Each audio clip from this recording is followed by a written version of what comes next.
ہے دو عالم میں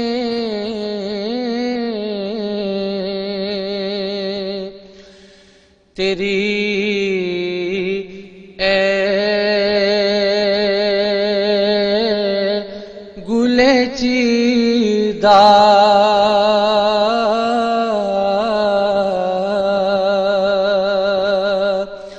کس منہ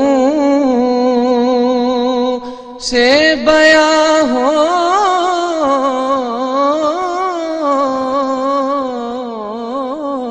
کس منہ سے بیاں ہو تیرے اوصاف حمیدہ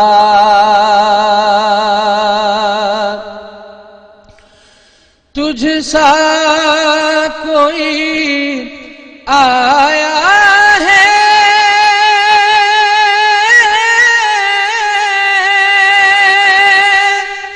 نہ آئے گا جہاں میں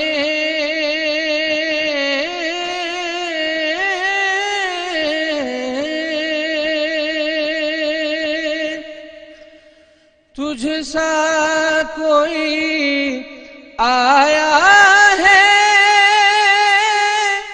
نہ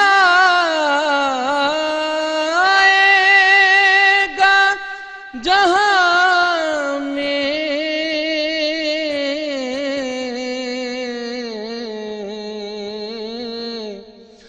دیتا ہے گواہی یہی عالم کا جریدہ اے رحمت عالم تیری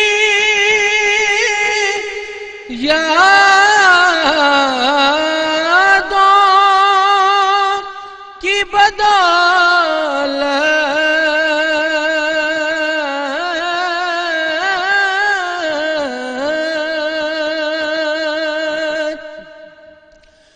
اے رحمت عالم تیری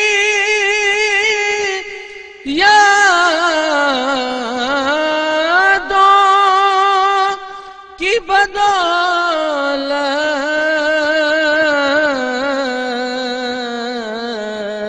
بدولت کس درجہ سکون میں ہے میرا قلب تپیدہ کس منہ سے بیاں ہو کس منہ سے بیاں ہو تیرے اوصاف حمیدہ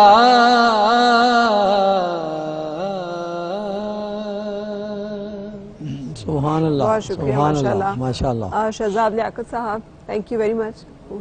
خوش الحانی سے آپ نے جو ہے مصنع خوانی کی ہے.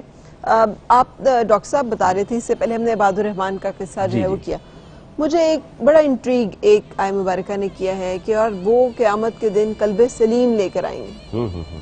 یہ جو قلب سلیم، اس کی کچھ تھوڑی سی وضاحت کیجیے گا کہ یہ کیا قلب سلیم ہے اور کیسے؟ دیکھیے، قلب سلیم کا مطلب یہ ہے، سلیم کہتے ہیں سلامت، یعنی جو سلامت ہے، جو دل. قلب سلیم اصل میں اللہ تعالیٰ نے اپنے ارشادات میں، اپنی تعلیمات میں، نبی کریم صلی اللہ علیہ وسلم نے اپنی تعلیمات میں ایمان کا مرکز قلب بتایا ہے. یعنی ایمان کا مرکز دماغ نہیں ہے، بلکہ ایمان کا مرکز دل ہے. جس دل میں ایمان ہوگا اللہ پر عقیدہ، اللہ پر، اللہ کی وحدانیت پر عقیدہ ہوگا، ایمان ہوگا، بڑا پختہ بھروسہ ہوگا اللہ پر، اللہ کے فرشتوں پر صحیح ایمان ہوگا، اللہ کے انبیاء پر ایمان ہوگا، قیامت کے روز پر ایمان ہوگا، اس کا مطلب ہے وہ قلب سلیم ہے، کہ وہ اپنی صحیح صلاحیتوں کے ساتھ ہے، پوری صلاحیتوں کے ساتھ ہے. کیونکہ ہم میڈیکل کی زبان میں اسی دل کو پورا دل، پرفیکٹ دل کہتے ہیں نا، کہ جو اپنی پوری صلاحیتوں ہے نا، جس میں صلاحیتوں میں کوئی کمی واقع نہیں ہو رہی ہے، پورا پمپنگ یہ وہ سب چیز کام صحیح کر رہا ہے، وہ لے بھی صحیح رہا ہے خون، دے بھی صحیح رہا ہے، تو وہ پرفیکٹ دل ہے. اسی طرح سے اللہ کے ہاں، اللہ کے نظر میں وہ دل پرفیکٹ دل ہے کہ جو ایمان کے اعتبار سے، عقیدے اور بھروسے کے اعتبار سے پرفیکٹ ہے، مکمل ہے، اس میں اللہ پر ایمان میں کوئی شک شبہ، کوئی اس طرح کی کوئی تشکیک نہیں ہے. اس کا معلوم یہ کہ ہماری روحانی وجود میں بھی جی ہاں اللہ تعالیٰ کی جیسے ایکس رے اسکین میں فزیکل باڈی کا ایک اسکین آ جاتا ہے، بالکل ایسا ہی تو اللہ تعالیٰ کے نزدیک ہماری روحانی باڈی کے اسکینز میں بھی ظاہر ہے ایسی خرابیاں جو ہیں وہ اس طرح ریفلیکٹ کریں گی کہ قلب سلیم نہیں ہوگا، یا پھر انسان جو ہے وہ جیسے کہتے ہیں کہ وہ لوگ جو لوگ قیامت کے دن جو پریشان حال ہوں گے، جن کے چہرے سیاہ ہوں گے، جن کو جو ہے وہ نظر بھی نہیں آ رہا ہوگا، سمجھ بھی نہیں ہو رہا ہوگا، جو حواس باختہ ہوں گے. تو اس کا مطلب سود کا یہی فرمایا نا کہ سود جو کھاتا ہے وہ ایسا ہو جاتا ہے کما یتخبطہ الشیطان من المس، کہ جیسے شیطان نے اسے چھو کر خبتی بنا دیا ہے. تو اب یعنی یہ خبتی ہونا ویسے تو ایک فزیکل بات ہے نا، کہ ذہنی طور پر انسان کا معوف ہونا، دماغ کا صحیح کام نہ کرنا، حرکتیں عجیب و غریب کرنا، یہ فزیکل بات ہے. لیکن یہ سود کے روحانی اثرات ایسے ہوں گے کہ جیسے ایک انسان جو ہے فزیکلی بھی ان کو محسوس کرنے والا ہو. تو اسی طرح سے قلب کے اوپر جب جراثیم ہوں گے، قلب کے اوپر جب گناہ کے آثار ہوں گے، رسول اللہ صلی اللہ علیہ وسلم فرماتے ہیں کہ جب آدمی ایک گناہ کرتا ہے تو قلب پر ایک سیاہ نقطہ لگ جاتا ہے، دوسرا گناہ کرتا ہے وہ نقطہ اور بڑا ہو جاتا ہے، تیسرا نقطہ اور بڑا ہو جاتا ہے تیسرے گناہ پر، حتیٰ کہ پورا دل سیاہ ہو جاتا ہے. صحابہ کرام پریشان ہو گئے اور پوچھا کہ یا رسول اللہ، ہمارے برتن سیاہ ہو جاتے ہیں، کالے ہو جاتے ہیں، تو ہم ان کو قلعی کرنا جانتے ہیں، ہمیں معلوم ہے ان کو قلعی کیسے کیا جائے، صاف کیسے کیا جائے. تو یا رسول اللہ، دل کی بھی کوئی قلعی ہوتی ہے کیا؟ دل کی بھی اسی طرح صفائی؟ آپ نے فرمایا بالکل ہوتی ہے. اور وہ دل کی قلعی کیا ہے؟ وہ ہے توبہ اور استغفار، کہ انسان اللہ سے اپنے گناہوں پر ندامت کے ساتھ، شرمندگی کے ساتھ اللہ سے معافی مانگے، اللہ سے مغفرت طلب کرے. اللہ اس کے دل سے یہ ساری گناہوں کی سیاہی دور فرما دے گا اور اس کا دل پھر واقعی پھر قلب سلیم ہو جائے گا. سبحان اللہ. تو اللہ تعالیٰ ہم سب کو قلب سلیم جو ہے وہ عطا فرمائے، آمین. بریک کے لیے مجھے رکنا ہے اور بریک کے بعد پھر ملتے ہیں.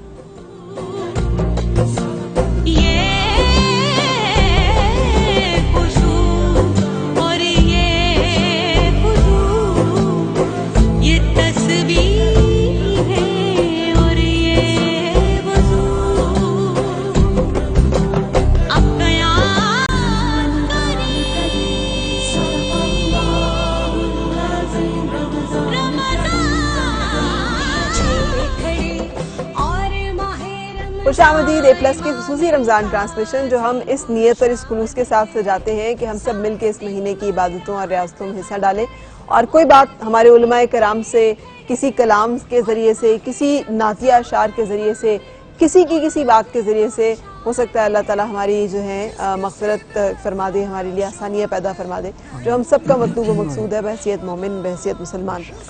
تقریری مقابلے کی طرف چلیں گے، اور آج کا جو موضوع ہے وہ ہے زندگی کی ایک بہت بڑی حقیقت اور سچائی. زندگی زندہ دلی کا نام ہے، مردہ دل کیا خاک جیا کرتے ہیں. اس کے بارے میں ہمارے 3 ڈیبیٹر ہیں جو کہ سامنے آئیں گے آپ کے. ہمارے آج کے جو ججز ہیں اس میں پروفیسر ڈاکٹر محمد سعد صدیقی صاحب ہیں اور جناب مرغوب حمدانی صاحب. یہ دونوں آج ججز ہیں. 3 ایریاز ہوں گے. نمبر 1 کانٹینٹ جو سب سے امپورٹنٹ ہے، 5 نمبر ہیں، سب سے زیادہ نمبر. دوسرا ہے درست ادائیگی اور تلفظ جس کے 5 نمبر ہیں، اور تیسرا ہے انداز اور کانفیڈنس، آپ نے اس پہ 5 نمبر دینے ہیں. یہ آپ لوگوں کی بھی ملحوظ خاطر رہے، اور اس کے ساتھ ساتھ 2.5 منٹ پہ بزر بج جائے گی. جو اس کے بعد جو بھی بات کرے گا زیادہ تو اس کا مطلب ہے ڈسکوالیفائی. ٹھیک ہے؟ سو ٹائم شروع ہوتا ہے آپ کا. حافظہ لائبہ واحد، university of management and technology Lahore سے. زندگی زندہ دلی کا نام ہے. ارض و سما کے مالک نے انسان کو مٹی کے خمیر سے بنا کر اس میں روح ڈال کر اسے زندگی بخشی، اور نہ صرف ایک زندگی بخشی بلکہ اشرف المخلوقات کا درجہ بھی دیا، اور پھر اس دلبری کے بدلے جو بوجھ انسان کے ناتواں کندھوں پہ پڑا، پہاڑ بھی اسے اٹھانے سے قاصر تھے۔ گویا جنات اور فرشتوں کی موجودگی میں انسان کو اس ذمہ داری کا سونپا جانا یہ ثابت کرتا ہے کہ انسان ہی کی زندگی میں کوئی ایسا عنصر شامل کر دیا گیا تھا، کوئی ایسی لغت وجیہت کر دی گئی تھی جو ان کو تمام زندگیوں سے معید و ممتاز کرتی، اور پھر ساتھ ہی یہ بھی فرما دیا گیا تھا جب تم ہماری طرف لوٹائے جاؤ گے تو اس روز پائی پائی کا حساب ہوگا، ہر کوئی اپنا بویا ہوا کاٹے گا، کوئی کسی کا بوجھ نہ اٹھائے گا۔ سو روز اول سے یہ بات واضح ہو گئی کہ سہاروں کو صلاحیتوں کا قاتل قرار دیا گیا ہے، کہ سہارے زندگی سے استقامت چھین لیتے ہیں، اور تخلیق کائنات کے بعد یہ سلسلہ کچھ یوں چل نکلا کہ کائنات رنگ و بوت نے زندہ دلی کی وہ گھڑیاں بھی دیکھی کہ جب 313 نے ایسی فضا قائم کی کہ ظالموں کے پھیپھڑوں کو انہی کی سانسوں نے جلا ڈالا، کہ جب اللہ کو رب ماننے والوں نے اقتصادی پابندیوں کو جوتے کی نوک پر رکھ کر روم پر یلغاریں کی، کہ جب پیٹ پر پتھر باندھنے والوں نے بادشاہوں کے تاج گرائے، کہ جب کلمہ طیبہ پڑھنے والوں نے شہنشاہوں کی قبائیں نوچ لی، کہ جب حسین نے دین حق کا علمبردار بن کر اسلام کو وقار دوام بخشا، یہ وہ وقت تھا صدر عالی وقار، یہ وہ وقت تھا کہ جب خودی ہمارا زیور تھی، کہ جب تک نفرت، عداوت، سہاروں کا ہماری زندگی میں نام تک نہ تھا، اور پھر ایسے زندہ دل لوگوں کے نام تاریخ میں سنہری حروف سے لکھے گئے کہ جن کے اسلاف کی کہانیاں بچوں کو سلانے کے لیے نہیں، مردوں کو جگانے کے لیے سنائی جاتی ہیں۔ صدر عالی وقار، کوئی بھی زیرو جو زندہ ہونے کا دعویٰ کرتا ہے اور اپنا جہاں آپ پیدا کرنے کی صلاحیت نہیں رکھتا، اس کا زندگی پر کوئی حق نہیں، اس کی زندگی زندگی نہیں، باعث شرمندگی ہے، کیونکہ زندگی چلتی ہوئی سانسوں کا نہیں، زندہ دلی کا نام ہے۔ صدر عالی وقار، زندگی زندہ دلی کا نام ہے۔ شکریہ۔ Thank you very much. اور اب اگلے مقرر تشریف لائیں گے، آپ آئے ہیں یونیورسٹی آف ایجوکیشن لاہور سے، اور نام ہے ان کا کبیر حیات۔ جی جی جی آج میں اپنے سلے ہوئے لب کبھی نہ کھولتا، میں اپنے اندر اٹھنے والے الفاظ کے مد و جزر کو ہی خاموش کروا دیتا، اور میں اپنے ذہن پر ابھرنے والی تصاویر کو مٹا دیتا، اور میں اپنے پردہ سماعت کو ہی تاریخ کروا دیتا، لیکن میں ایسا نہیں کر سکا۔ صدر محترم، جب میں معاشرے میں مردہ دل لوگوں کو خودکشی کرتے دیکھتا ہوں، جب میں لوگوں کو منشیات کا عادی بنتے دیکھتا ہوں، تو میں یہ کہے بغیر نہیں رہ سکتا، دل مردہ دل نہیں ہے، اس سے زندہ کر دوبارہ، کہ یہی ہے امتوں کے مرض کون کا چارہ۔ صدر محترم، یہ شہین، یہ اقبال کا شہین جس کی خاک لائق تعظیم ملائک تھی، آج زوال ایمان کی کشمکش میں مبتلا ہو کر، نا امیدی کے بادلوں تلے دب کر، دل مردہ لیے زوال وقت کا تانا دیتا دکھائی دیتا ہے۔ میں ان سے کہتا ہوں، ابراہیم کی آگ کو گلزار بنانے والا اللہ، فرعون کو غرق کر کے موسیٰ کو نجات دینے والا اللہ، اور یونس علیہ السلام کو مچھلی کے پیٹ سے نکالنے والا اللہ، اور محمد کی غار میں حفاظت فرمانے والا اللہ، تو اقبال نے اسی لیے تو کہا تھا، پیوستہ رے شجر سے امید بہار رکھ، اور اس امید بہار پر مجھے زندگی کی زندہ دلی کا احساس اس وقت ہونے لگتا ہے جب میں بلال حبشی کو عرب کے تپتے بازاروں میں احد احد پکارتے دیکھتا ہوں، جب میں منیبہ مزاری کو موٹیویشنل سپیکر دیکھتا ہوں جبکہ وہ معذور ہیں، جب میں اسٹیفن ہاکنگ کو فزکس کی دنیا میں انقلاب برپا کرتے دیکھتا ہوں، تو میں یہ کہے بغیر نہیں رہ سکتا، زندگی زندہ دلی کا نام ہے۔ جناب والا، زندہ دل لوگ بے وسائلوں مسائل کا شکار تو ہوتے ہیں، مگر اپنی زندگی کو زندہ دلی کے ساتھ گزارتے ہیں کہ جب میں ایک چھوٹے بچے کو مٹی کا گھر ٹوٹنے پر بار بار بناتے دیکھتا ہوں، جب میں اس بچے کو دیکھتا ہوں، تو پھر میں کہے بغیر نہیں رہ سکتا، کامیابی اور شہرت ہماری امانت ہے، اور یہ جسم موت کی امانت ہے، چلو چل کر اسے حاصل کریں جو ہماری امانت ہے، اس سے قبل کہ موت اپنی امانت حاصل کر لے۔ السلام۔ شکریہ۔ اگلے مقرر کو دعوت کلام دیں گے یہاں پہ۔ یہ government post graduate college Jhang سے تشریف لائے ہیں۔ جھنگ کا مطلب ہے کتنے گھنٹے کا سفر کیا ہے؟ 4 گھنٹے کا سفر۔ اور محمد اسامہ، آپ کا وقت اب شروع ہوتا ہے۔ شیر کی ایک دن کی زندگی گیدڑ کی 100 سالہ زندگی سے بہتر ہے صدر علی وقار. کفر اپنے ذہن میں فتح کا گمان لیے جنگ کے مہرے میدان میں سجا چکا تھا.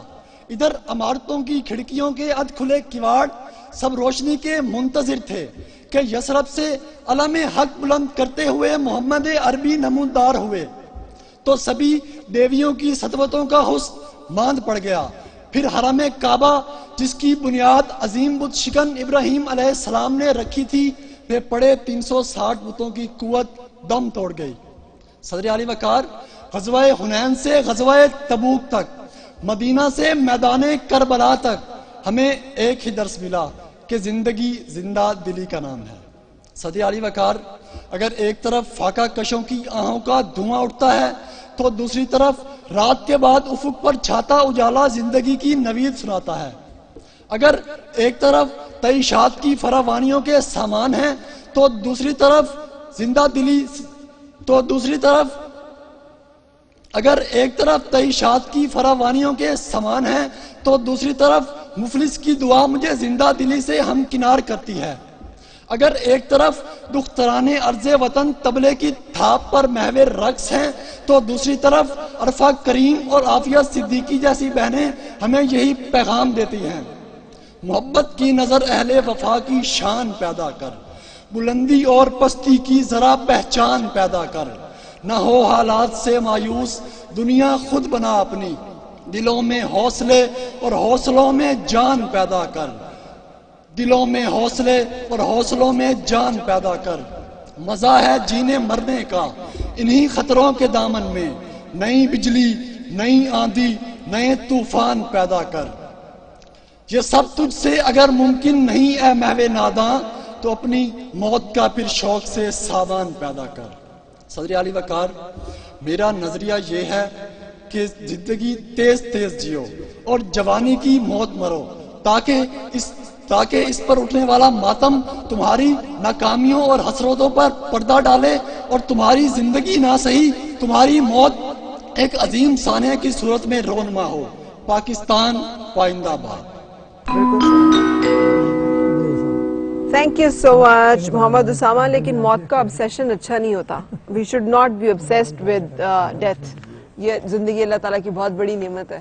زندگی کو جینا جو ہے نا وہ زیادہ گلوریفائڈ ہے بنسبت موت گلوریفائڈ کے.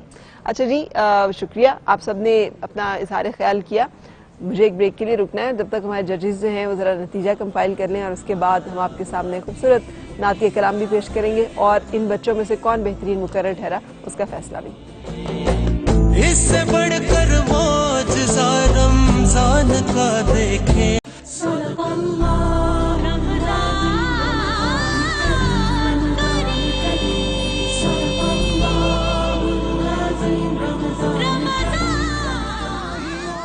خوش آمدید. آج کے ہمارے تینوں مقررین نے آپ کے سامنے آج کا جو موضوع تھا زندگی زندہ دلی کا نام ہے پہ اظہار خیال کیا ہے. میرے خیال ججز نے رزلٹ کمپائل کر لیے.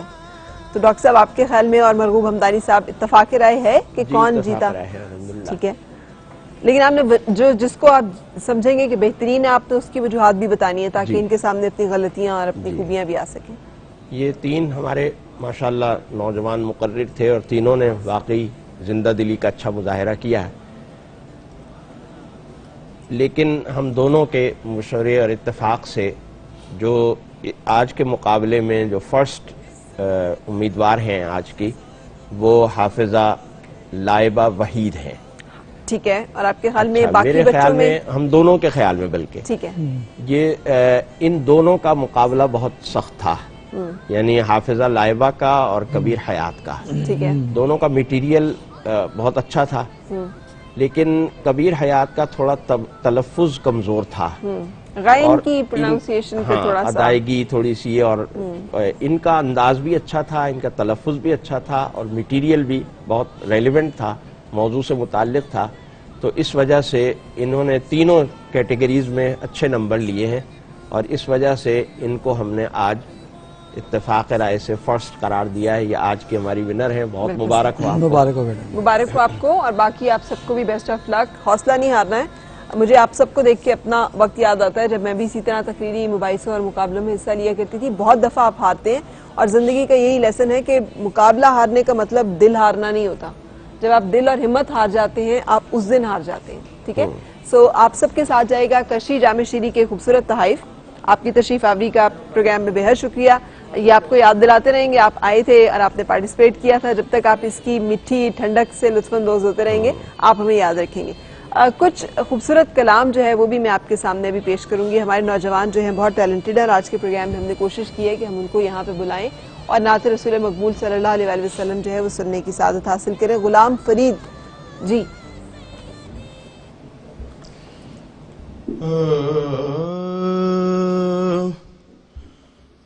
اس نے چھوڑا نہ کسی حال میں تنہا مجھ کو, اس نے چھوڑا نہ کسی حال میں تنہا مجھ کو, ساتھ رکھتا ہے خیال شہ بطحا مجھ کو, ساتھ رکھتا ہے. ایک بار آیا جو لب پر شہ کونین کا نام, ایک بار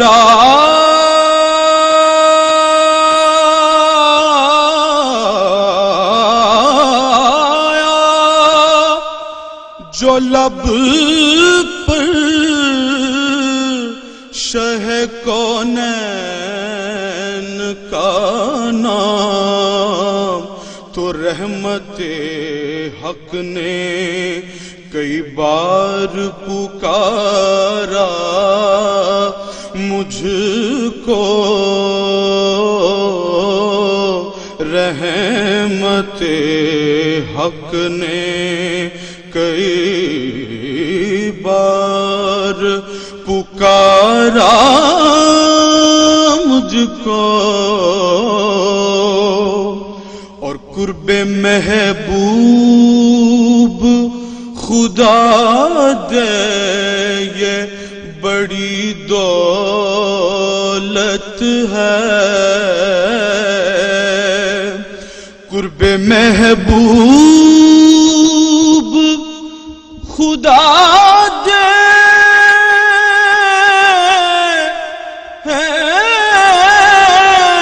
خدا دے,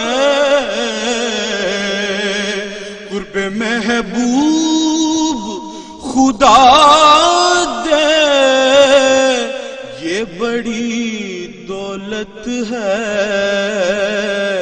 پھر بھی رہتی ہے تڑپنے کی تمنا مجھ کو,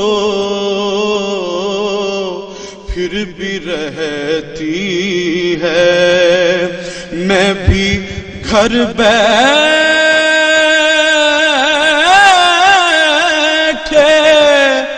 دو عالم کا نظارہ کر لوں, یا الہی وہ عطا کر دل بینا مجھ کو, ساتھ رکھتا ہے خیال شہ بطحا مجھ کو.